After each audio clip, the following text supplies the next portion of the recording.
Meus queridos irmãos e irmãs, bom dia a todos. Bom dia aos nossos amigos internautas. Que Jesus seja o soberano dos nossos corações. Não há um indivíduo caminhante na evolução, desde o mais ignóbil criminoso até o mais virtuoso dos homens, que não esteja a buscar a felicidade. Mas, o que é a felicidade?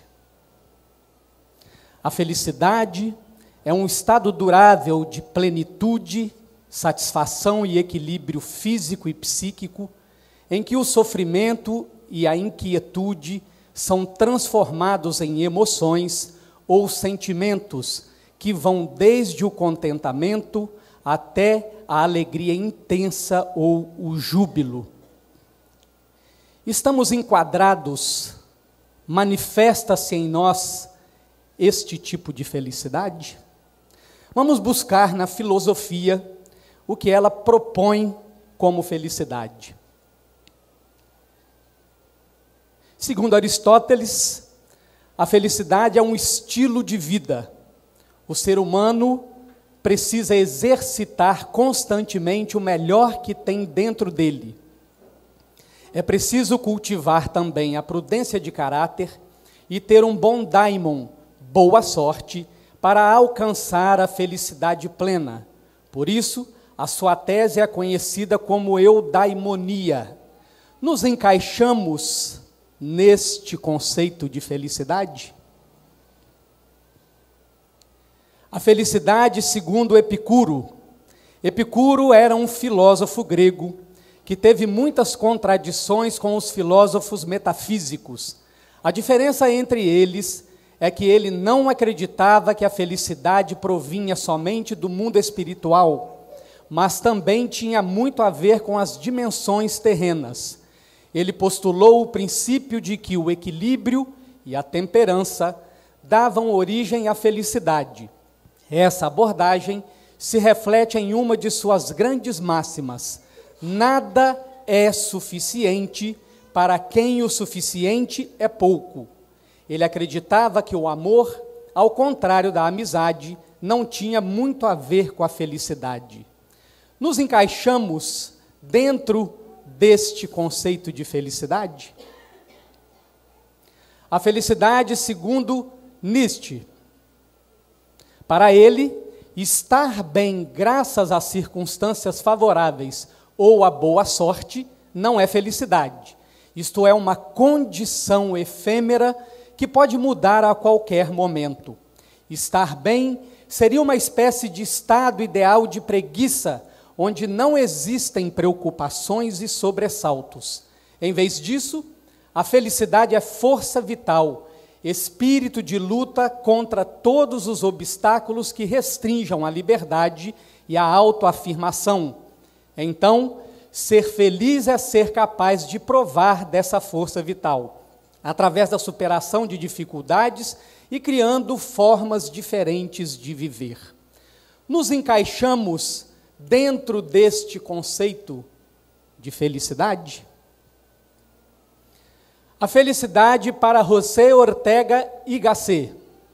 Para Ortega y Gasset, a felicidade é definida quando a vida projetada e a vida real coincidem, ou seja, quando a vida que desejamos coincide com o que realmente somos. Este filósofo observou que, se nos perguntarmos o que é felicidade, encontraremos facilmente uma primeira resposta. A felicidade consiste em encontrar algo que nos satisfaça plenamente. Nos encaixamos dentro deste conceito de felicidade? A felicidade para Slavoj Žižek. Este filósofo acredita que a felicidade é uma questão de opinião e não de verdade. Ele a considera um produto dos valores capitalistas que prometem implicitamente a satisfação através do consumo. No entanto, o ser humano é um eterno insatisfeito, porque na realidade não sabe o que quer. As pessoas acreditam que se alcançarem algo melhor, comprar uma casa, elevar o seu status e etc., poderiam ser felizes, mas, na realidade, inconscientemente o seu desejo é outro, e por isso permanecem insatisfeitos. Nos encaixamos dentro deste conceito de felicidade? A felicidade para as religiões. Já faz um tempo que os cientistas sabem que as pessoas religiosas são mais satisfeitas com suas vidas do que os não crentes. Agora, um novo estudo descobriu que não é o relacionamento com Deus que traz essa satisfação, mas sim os laços mais estreitos com as pessoas. Segundo os pesquisadores, a satisfação com a vida é quase inteiramente sobre o aspecto social da religião, ao invés do aspecto espiritual e teológico. As pessoas estão mais satisfeitas com suas vidas quando vão à igreja porque constroem uma rede social dentro de sua congregação. Os resultados se aplicam aos católicos e evangélicos. O número de judeus, mórmons, muçulmanos e pessoas de outras religiões entrevistadas foi pequeno demais para se tirar conclusões sobre essas populações. Os estudos anteriores, que descobriram uma ligação entre religião e satisfação com a vida, não responderam à seguinte questão: a religião torna as pessoas felizes ou pessoas felizes se tornam religiosas? E se a religião é a causa da satisfação com a vida, o que é responsável? A espiritualidade, as relações sociais ou algum outro aspecto da religião? Nos encaixamos dentro deste modelo de felicidade? A felicidade segundo a psicologia positiva. A psicologia positiva é um ramo da ciência psicológica que procura desenvolver as potencialidades do ser e, portanto, ela se apoia em postulados sobre a felicidade. O primeiro deles trata de emoções positivas. Uma pessoa feliz costuma experimentar mais emoções positivas que negativas, numa proporção de 3 emoções positivas para uma negativa, como gratidão, prazer, inspiração, alegria e etc. No nosso dia a dia, temos manifestado mais emoções positivas ou mais emoções negativas? Engajamento. Se sentir verdadeiramente comprometido com as atividades do dia a dia é um elemento relevante para ter a sensação de plenitude. Isso costuma acontecer quando as atividades realizadas fazem com que o indivíduo tenha a atenção totalmente voltada para o que está fazendo, sem que outros pensamentos invadam a mente. Sinta-se desafiado e, após a realização da atividade, sinta prazer. Conseguimos estar inteiros, mente, coração, espíritos, entregues em doação, em cada uma das atividades que nos propomos no dia a dia? Relacionamentos positivos. Esse é, sem dúvida, o mais importante fator. Os relacionamentos saudáveis dão sentido à vida do indivíduo e podem o auxiliar em momentos mais desafiadores. Os relacionamentos que mantemos atualmente são verdadeiras trocas de valores que têm a capacidade de nos alimentar, ou, por medo do complexo de solidão, temos nos permitido relacionamentos abusivos em vários níveis. Propósito de vida é o sentido que o indivíduo dá à sua vida, que faz com que ele persista diante das dificuldades e busque seus objetivos e sonhos. Já descobrimos o nosso objetivo existencial? Cada um de nós já elegeu para si um objetivo psicológico em torno do qual organizou a sua vida e para o qual acorda diariamente e busca alcançar este objetivo? Conquista. A sensação de alcançar o que deseja é um importante ingrediente da felicidade para muitas pessoas. Essas conquistas podem ser das mais corriqueiras, como se superar em um treino físico, como podem ser grandes realizações de sonhos, como passar em um concurso público ou se formar em um curso de graduação. Nos encaixamos dentro dessas propostas de felicidade? O que nós percebemos na exibição destes conceitos de felicidade é que aí falta algo essencial. Nenhuma das passagens que examinamos aqui considera o ser imortal que cada um de nós é. E sendo seres imortais, aquilo que nos alimenta, que nos plenifica, não está do lado de fora de nós. E temos nos permitido uma doentia ilusão quando a sociedade consumista propõe, através dos padrões estéticos, que nós nos realizemos com aquilo que é exterior a nós. É fácil observar a transformação estética dos objetos, das coisas que estão do lado de fora, propondo-nos, através desta ilusão, que nós sejamos felizes. Observemos como as residências têm se transformado e como elas têm se apresentado num padrão estético elaborado, como se a casa pudesse projetar no meio social que nós somos felizes. Os interiores, com as suas decorações, dão contas de que há ali um cuidado minimalista, a fim de que tudo passe uma mensagem de que o morador daquela casa é um indivíduo feliz. O conjunto da autoimagem do ego, as roupas, o cabelo, os adereços, a maquiagem, vai dizer no espelho, quando nós nos olhamos, que muitas vezes nos sentimos felizes com aquela imagem. Os automóveis, cada vez mais desenvolvidos tecnologicamente, vão dizendo também que aqueles que conseguem adquiri-los são indivíduos bem-sucedidos, que alcançaram o sucesso social e, portanto, sentem-se felizes. Mas, malgrado a tudo isto, nós continuamos a deitar. Dormimos de 8 a 10 horas de sono e acordamos invariavelmente no dia seguinte com a sensação de que nós não dormimos.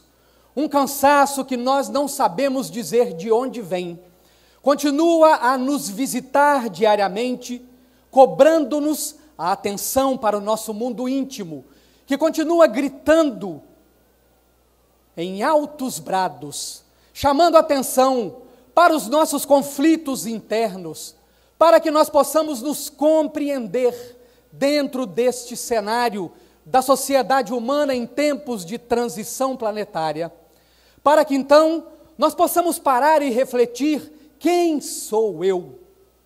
Qual é o meu objetivo existencial?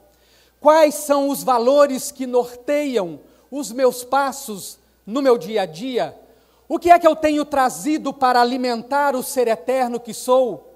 E por que é que, mesmo tendo contato com a radiosa doutrina dos Espíritos, este farol que ilumina os passos do caminhante do universo, eu ainda não logrei encontrar a minha paz interior? Ainda me agito com o cenário exterior econômico e político?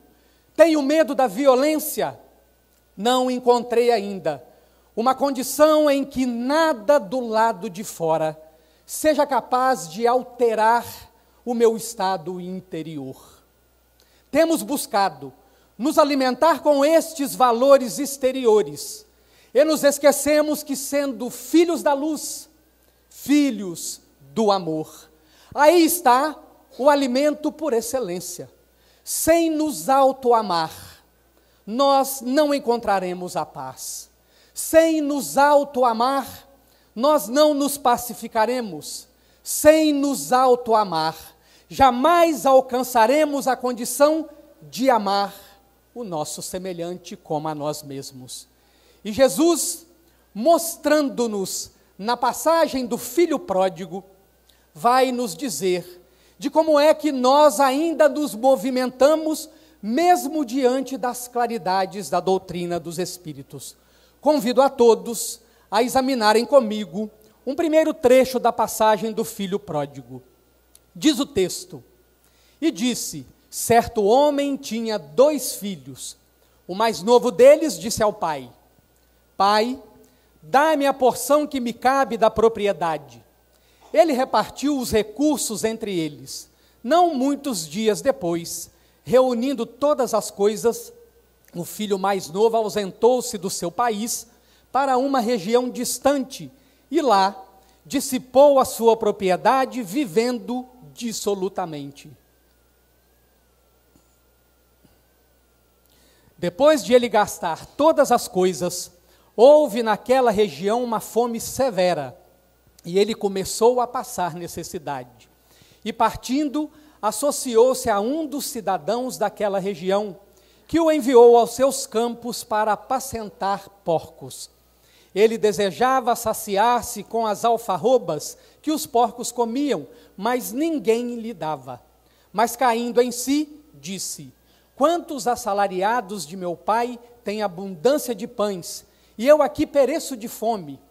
Após levantar-me, irei a meu pai e lhe direi: Pai, pequei contra o céu e diante de ti, não sou mais digno de ser chamado teu filho. Faze a mim como um dos teus assalariados. Levantando-se, dirigiu-se ao seu próprio pai. Estando ele ainda longe, seu pai o viu, compadeceu-se, correu, lançou-se sobre o pescoço dele e o beijou repetidamente. Disse-lhe o filho: Pai, pequei contra o céu e diante de ti. Não sou mais digno de ser chamado teu filho. Disse o pai para os seus servos: Trazei para fora a principal estola e vestiu. Dai um anel para sua mão e sandálias para seus pés. Trazei o novilho cevado, sacrificai-o e nos deleitemos comendo-o, porque este meu filho estava morto e reviveu, estava perdido e foi encontrado, e começaram a deleitar-se. Vamos nos compreender neste trecho da parábola do filho pródigo.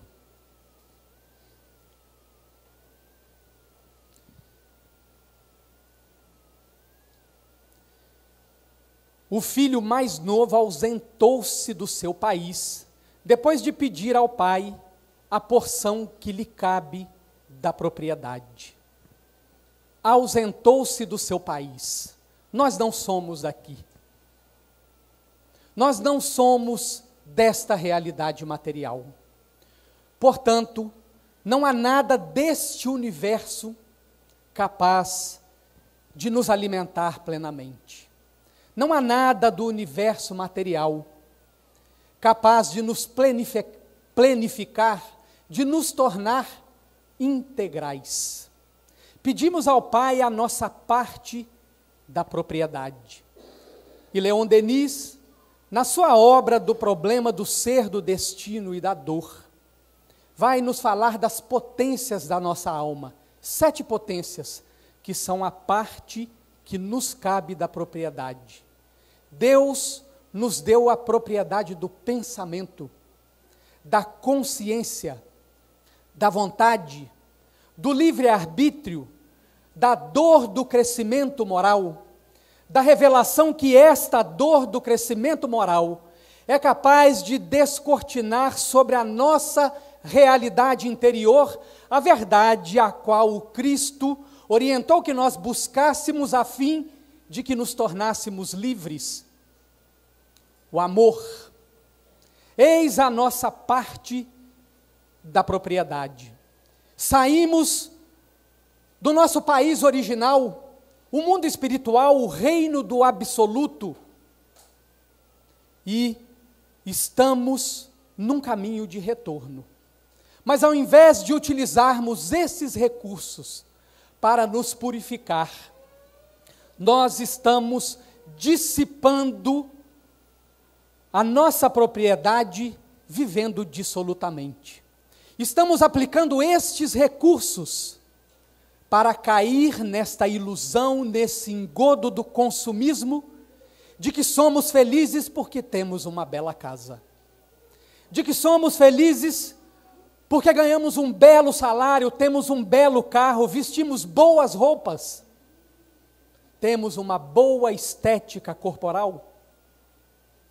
Temos nos permitido esta ilusão e estamos gastando um outro bem preciosíssimo, do qual a literatura espírita nos dá conta, e que a experiência na mesa mediúnica vem comprovar o quanto nós temos desperdiçado o precioso bem do tempo nas futilidades cotidianas. Estamos gastando a nossa propriedade vivendo dissolutamente. E depois de gastar todas as coisas, houve naquela região uma fome severa, como a que nós estamos vivendo nos tempos atuais. Estamos famintos de paz. Estamos famintos de fraternidade. Estamos famintos de solidariedade, de justiça. Estamos famintos de amor. Dentro de nós, de muitos de nós, já vibra um basta para esta violência sem sentido que nós observamos na sociedade. Dentro de muitos de nós, já vibra um basta para este egoísmo galopante que ainda continua seduzindo a muitos, para este orgulho que provoca em nós uma competição doentia e desmedida, para essa vaidade que nubla o nosso olhar, evitando que nós nos enxerguemos no espelho da nossa própria consciência, levando-nos a fugir do exame de consciência proposto por Santo Agostinho. Muitos de nós espiritistas justificamos que não fazemos o exame de consciência, porque a vida é muito corrida, temos várias jornadas de trabalho, e quando chegamos no final do dia, estamos tão cansados, tão extenuados, que mal conseguimos examinar a primeira hora do dia e o sono já nos sequestra, quando aí está um mecanismo de defesa do nosso ego, a evitar que nós nos enxerguemos como realmente somos, no espelho da nossa própria consciência. Isso provoca em nós uma fome, uma agitação, um conflito interno tão intenso, que nós dormimos aquelas 8, 10 horas, mas enquanto o corpo tenta descansar, a mente continua no processo de aceleração, e nós não descansamos, acordamos absolutamente cansados no dia seguinte. E partindo, associou-se a um dos cidadãos daquela região, que o enviou aos seus campos para apacentar porcos. Ele desejava saciar-se com as alfarrobas que os porcos comiam, mas ninguém lhe dava. Na cultura judaica, o porco era um animal impuro. Então imaginemos o que é para um indivíduo comer comida de porcos. É se alimentar daquilo que é impuro. É se alimentar desse materialismo que nós, espiritistas, ainda nos permitimos. É nos alimentar dessa competição, do ciúme, da inveja, da maledicência, que é um dos maiores males que os grupamentos espíritas dos dias atuais vivem. Uma das maiores brechas que nós oferecemos aos opositores da obra do Cristo. Temos comido comida de porcos, quando nós não nos permitimos nos olhar no espelho da própria consciência. Quando nós não nos permitimos transformar o conhecimento iluminador da doutrina espírita em hábito, em ação, em atitude cotidiana, transformadora da nossa realidade. Temos comido comida de porcos quando nós adentramos os portais de uma casa espírita para fazer uma troca com a espiritualidade. Eu frequento o centro espírita, me torno trabalhador para que a minha vida familiar não sofra maiores tribulações.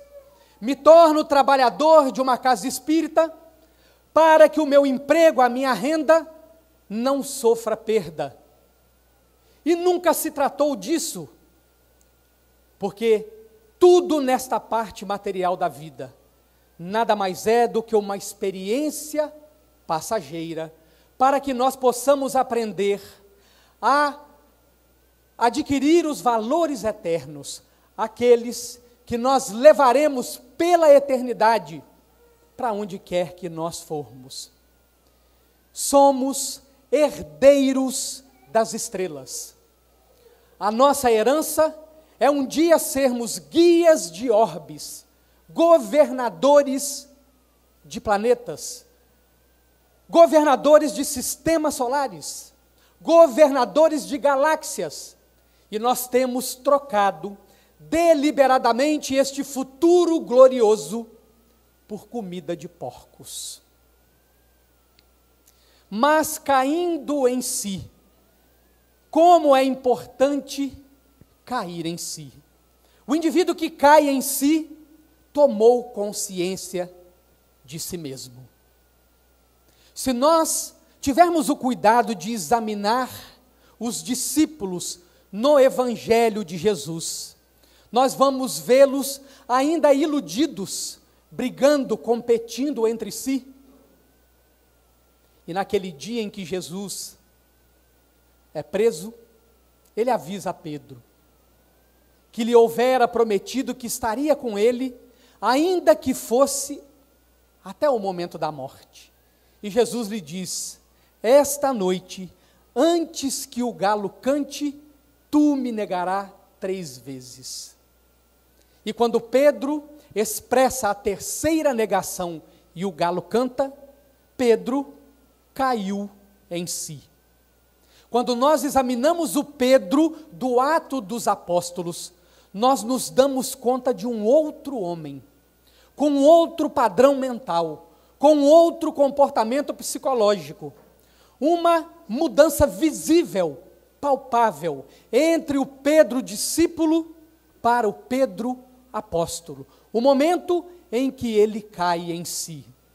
Quando Madalena vai procurar a Jesus em busca do amor carnal e entra em contato com o profundo magnetismo do amor fraternal sem condições de Jesus, ela cai em si e se transforma de uma forma tal que naquele inesquecível domingo de Páscoa é para ela a quem Jesus se apresenta primeiro. Quando Paulo tem o encontro com Jesus, ainda Saulo, às portas de Damasco, e se dá conta de que diante da sua retina espiritual, a imortalidade da alma se apresentava gloriosa, plena, ele então cai em si, e todos os indivíduos que caem em si, logram fazer em si mesmos uma mudança profunda. E eis a mudança profunda: quantos assalariados de meu pai têm abundância de pães e eu aqui pereço de fome? E aí, o filho pródigo tem um plano. Ele diz para si mesmo: após levantar-me, irei a meu pai. Olha que interessante. Percebam que até agora, no que nós examinamos no texto, Jesus, em instante algum, disse que o filho pródigo estava deitado. Muito menos que ele estava sentado. Mas por que é que Jesus coloca no planejamento que o filho pródigo vai se levantar? Porque o indivíduo que não caiu em si, dorme na consciência do sono. Dorme ainda porque organiza a sua vida em torno dos valores vegetativos, dos valores materiais, ainda que ele saiba intelectualmente que é um ser imortal, ainda que intelectualmente ele saiba que o túmulo lhe abrirá as portas do mundo da verdade, da imortalidade da alma, ele caminha na parte material da vida sem sentir que é um ser imortal. E, portanto, a forma como ele se relaciona com os objetos e com as pessoas, dá contas de que ele quer gozar aqui e agora, de que ele precisa ser possuidor aqui e agora.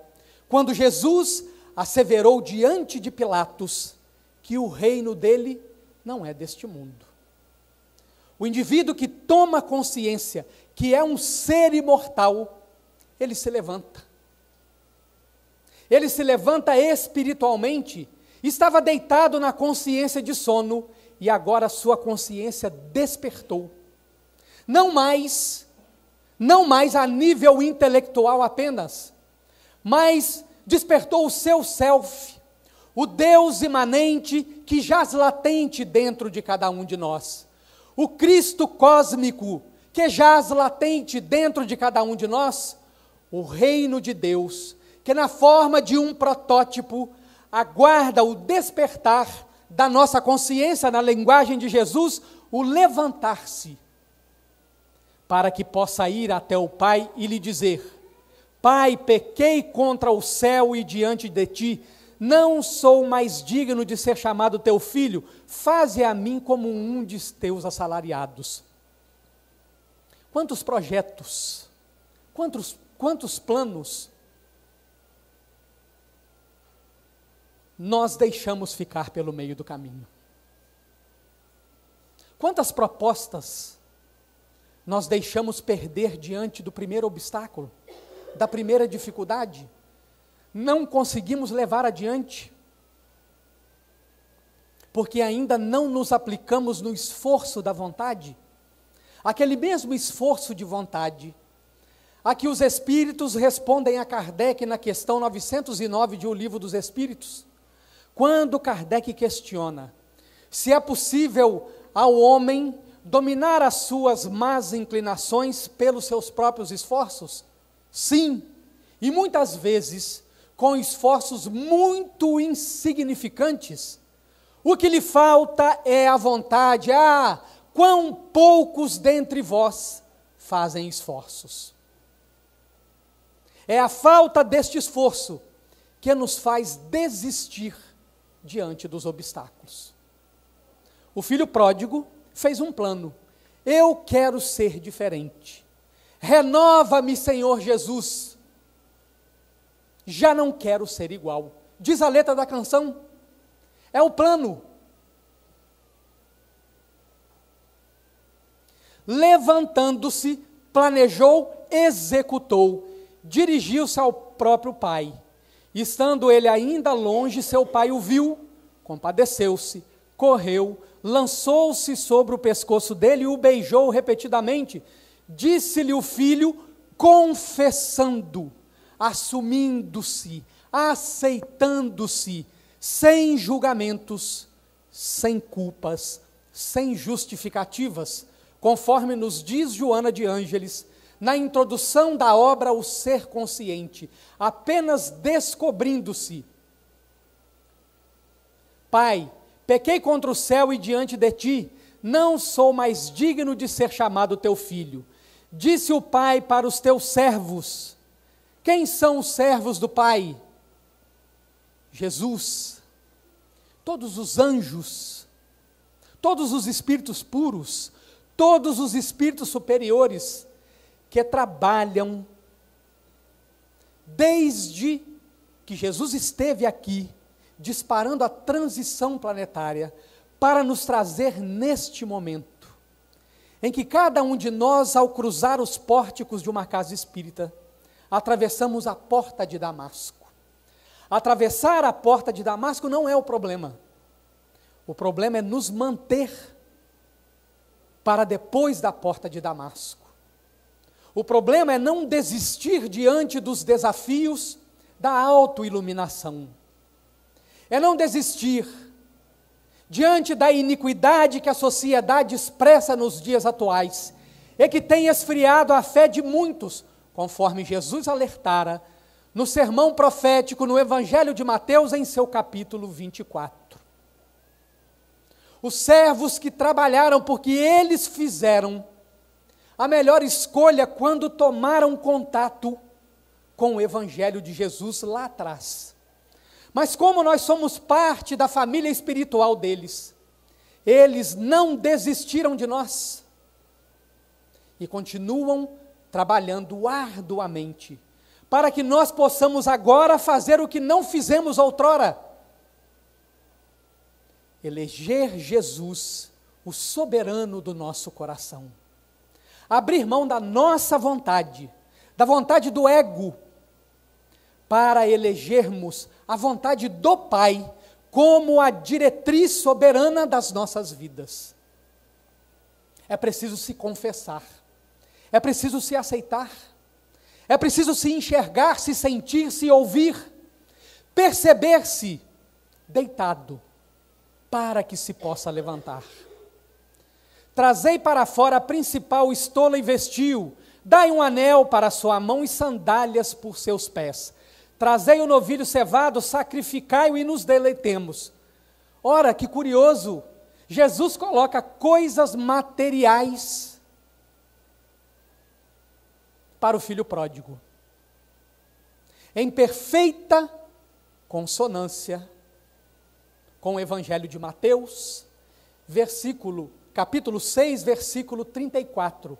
Buscai primeiro o reino de Deus e sua justiça, e todas essas coisas vos serão acrescentadas. Enquanto nós invertemos os valores, buscamos primeiro as coisas materiais, o conforto, a segurança do dinheiro, para depois virmos buscar os valores do Espírito. Na passagem do filho pródigo está claro, é preciso buscar primeiro os valores do Espírito, e os valores materiais nos serão colocados segundo a nossa necessidade e o nosso merecimento. Porque este meu filho estava morto para os valores espirituais e reviveu. Estava perdido, emaranhado no cotidiano destas conquistas exteriores e foi encontrado, ele se encontrou. E começaram a deleitar-se. Uma vez que nos identificamos na passagem do filho pródigo, vamos entender com Emmanuel, no livro Caminho, Verdade e Vida, na página intitulada Lágrimas, quem é que Jesus vai aliviar. Porque, afinal de contas, nós temos vindo à casa espírita, nos intitulamos trabalhadores, e ainda assim continuamos cansados. Mentiu Jesus ao nos convidar a irmos até Ele para que Ele nos aliviasse? Ou nós não compreendemos o que Jesus quis dizer? Diz Emmanuel: ninguém como Cristo espalhou na terra tanta alegria e fortaleza de ânimo. Reconhecendo isso, muitos discípulos amontoam argumentos contra a lágrima e abominam as expressões de sofrimento. O paraíso já estaria na terra se ninguém tivesse razões para chorar.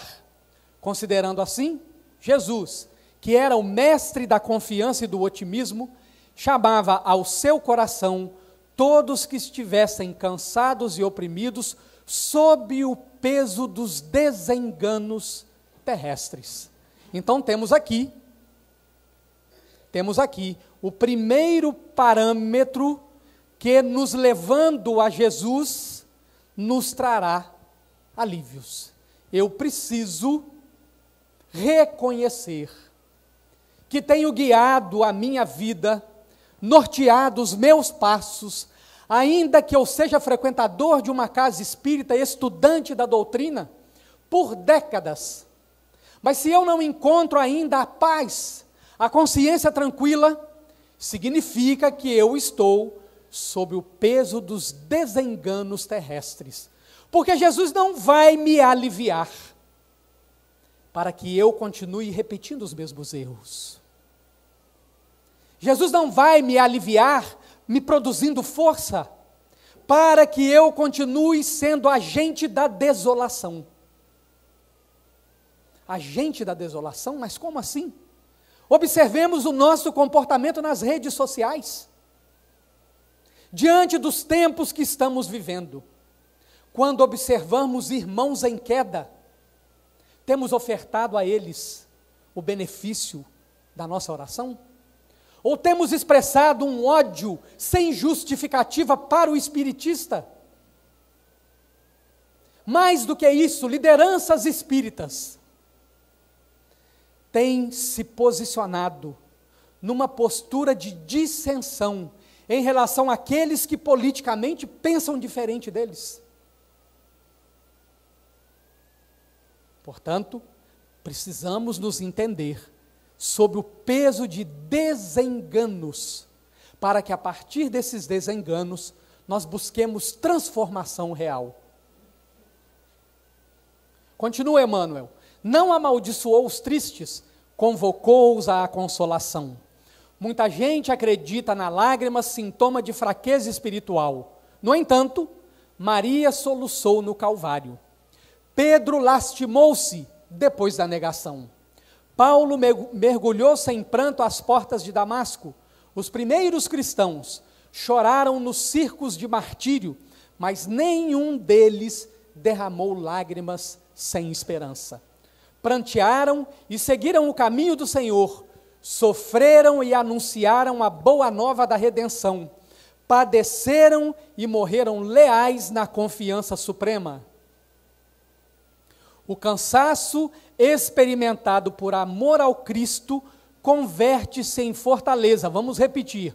O cansaço experimentado por amor ao Cristo.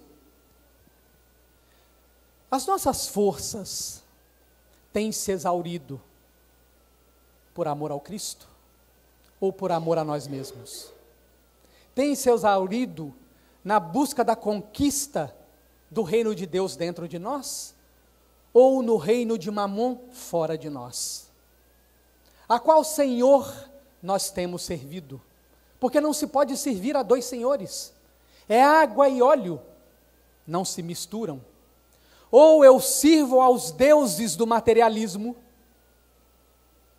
que impõe cansaço, que impõe agitação, que impõe guerra, confusão, luta um com o outro, ou eu sirvo a Deus, que propõe equilíbrio íntimo, harmonia interior, paz oriunda da consciência tranquila, porque as duas coisas não é possível. Convertem-se em fortaleza, as cadeias levadas ao seu olhar magnânimo transformam-se em laços divinos de salvação. Caracterizam-se as lágrimas através de origens específicas, quando nascem da dor sincera e construtiva, são filtros de redenção e vida. No entanto, se procedem do desespero, são venenos mortais. Uma vez identificados com o filho pródigo, e visto com Emmanuel, que tipo de lágrimas temos vertido? Vamos compreender se é esta felicidade, se é esta paz que nós temos buscado. Na questão 922, Allan Kardec questiona: a felicidade terrestre é relativa à posição de cada um. O que basta para a felicidade de um, constitui a desgraça de outro. Haverá, contudo, alguma soma de felicidade comum a todos os homens? Olha que interessante a resposta. Opa! Uma resposta do Livro dos Espíritos em forma de uma equação. Vocês estão convidados a decifrar a equação.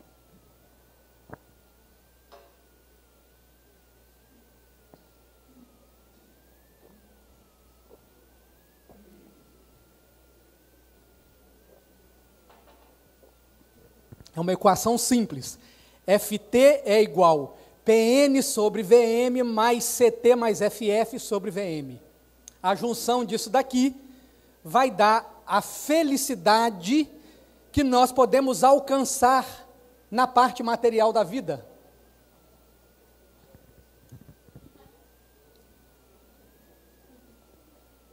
Está difícil? Essa é a resposta do Livro dos Espíritos. Vamos desvendar a equação?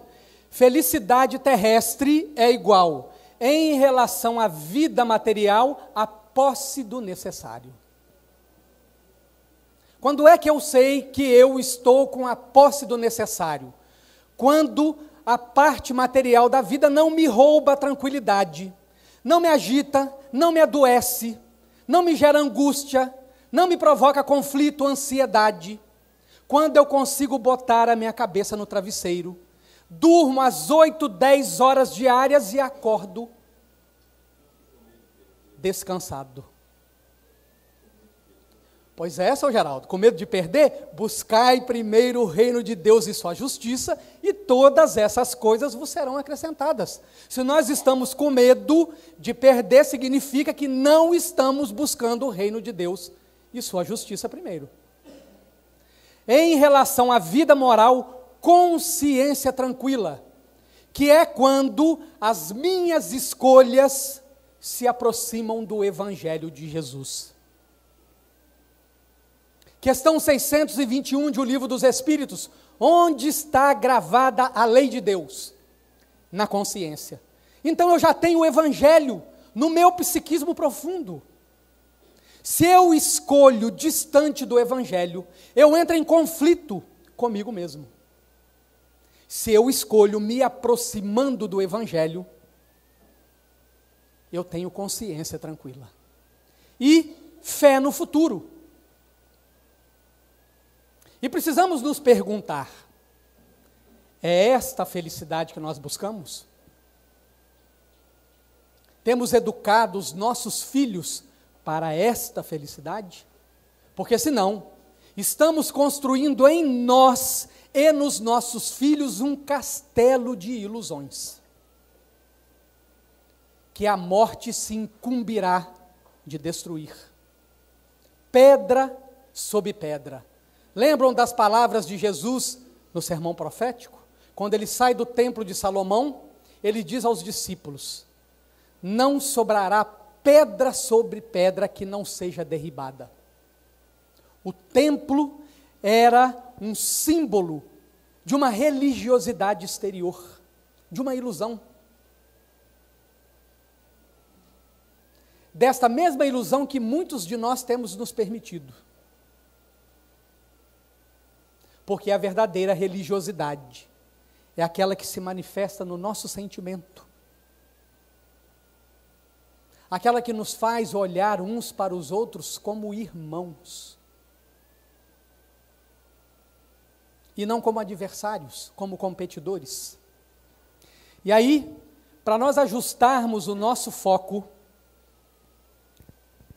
vamos compreender como é que vive o cristão que vive em paz consigo mesmo.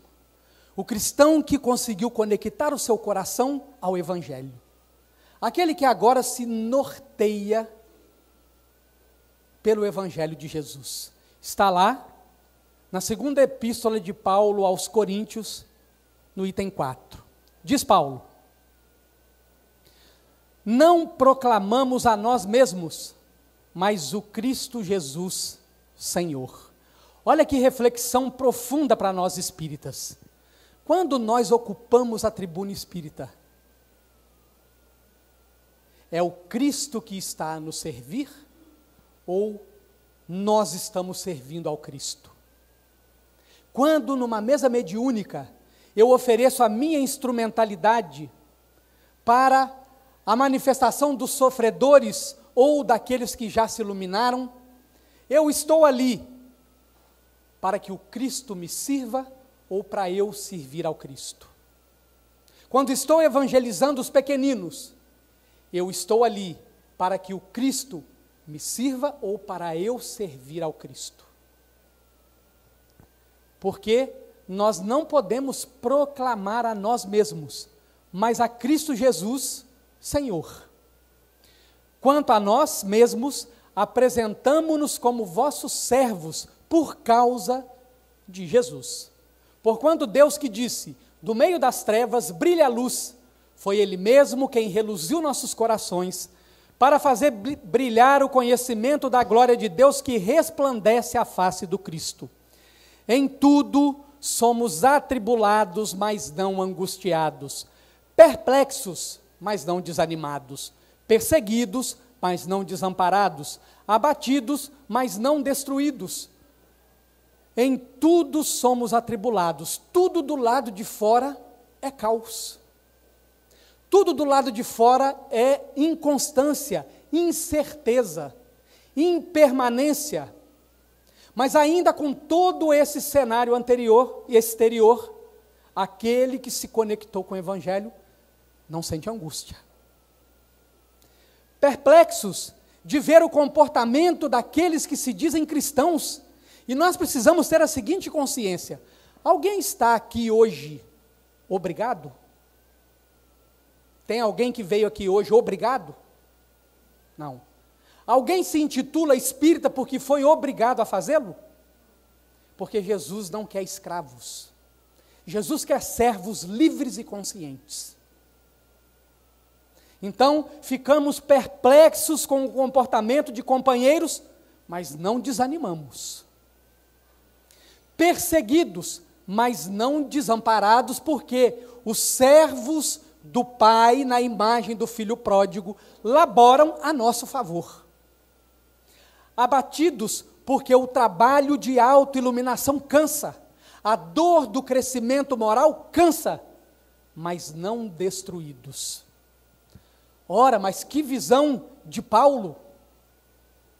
Como assim Paulo coloca que isso aqui é paz? Vamos ver com Jesus o que é a alegria do cristão verdadeiro? Bem-aventurados os perseguidos por causa da justiça, porque deles é o reino dos céus. Bem-aventurados sois vós, quando vos injuriarem e perseguirem, e mentindo disserem todo mal contra vós por causa de mim. Alegrai-vos e regozijai-vos, porque é grande a vossa recompensa nos céus, pois assim perseguiram os profetas anteriores a vós. É isso que nós temos buscado? Porque senão, estamos construindo um castelo de ilusões. Quem é perseguido, quem é injuriado, quem é caluniado por nome de Jesus? A árvore que dá bons frutos. Se nós não sofremos isso na nossa vida, significa que a nossa árvore não tem produzido frutos carnudos, doces, capazes de matar a fome dos famintos do caminho. E olha o que Jesus diz: quando nós formos perseguidos, injuriados e sofrermos calúnia por causa dele, é para nós nos alegrarmos e nos regozijarmos, porque é grande a vossa recompensa nos céus, pois assim perseguiram os profetas anteriores a nós. Se a nossa visão de trabalhadores do Cristo não for essa, há algo muito errado com a direção que nós temos dado à nossa vida.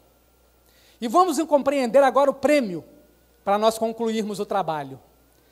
Quem trabalha orientado por estes passos, vai inevitavelmente alcançar o que nós vamos expor aqui. Era o ano 64 da era cristã. Paulo já havia se redimido perante a sociedade, quando, através da sua perseguição, iniciada por ele como doutor da lei, vitimara direta ou indiretamente perto de 3.000 seres humanos.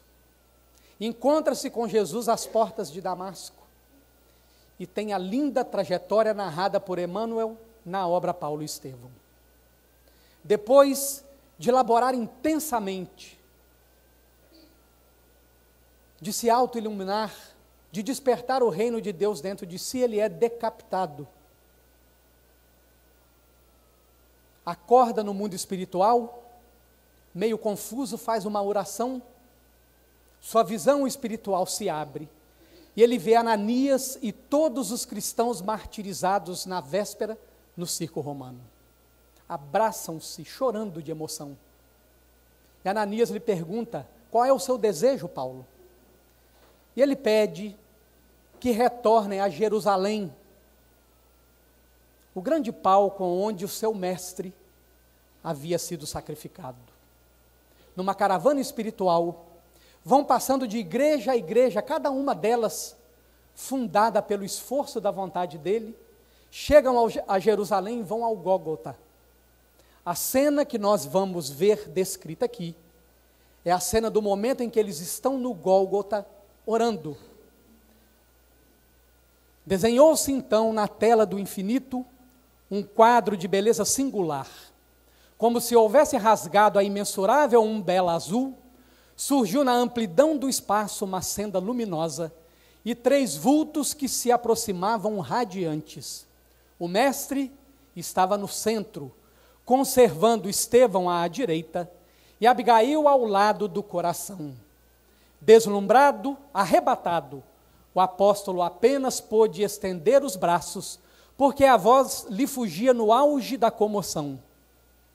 O mestre sorriu indulgente e carinhoso e falou: sim, Paulo, sê feliz, vem agora a meus braços, pois é da vontade de meu Pai que os verdugos e os mártires se reúnam para sempre no meu reino. Que todos nós possamos ser felizes no Evangelho de Jesus, amando-nos uns aos outros, como Ele nos ensinou para toda a eternidade. Muito obrigado.